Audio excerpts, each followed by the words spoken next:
In today's video, I'm going to teach you how to add charts to Google Sites. If you want to make your site more visual and data-driven, adding a chart is a clean, professional way to do it.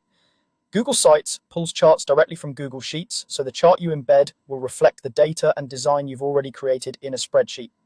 As you follow along, keep in mind that you'll be selecting from charts that already exist in your Google Drive. Start by opening Google Sites and editing your site. Head to your site's homepage and make sure you're in edit mode so you can change the layout and content. You'll see a right-hand panel with tabs that help you add things to the page. Next, click Insert on the right panel. This is your toolbox for adding content like images, buttons, and Drive files.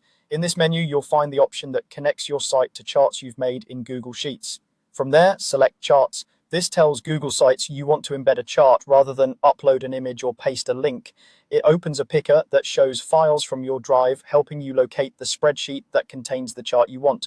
Now choose a chart from Google Sheets, browse to the spreadsheet that contains your chart, open it in the picker, and select the specific chart you want to use. You'll typically see a preview so you can confirm it's the right one. Remember, Sites embeds the chart as it exists in Sheets, including colors, labels, and formatting, so it's worth choosing the version that's already polished and clear. When you've picked the right one, click Insert. The chart will appear on your page as a live linked object. That means when your data changes in the original spreadsheet, the chart on your site can reflect those updates, keeping your content accurate without needing to recreate it.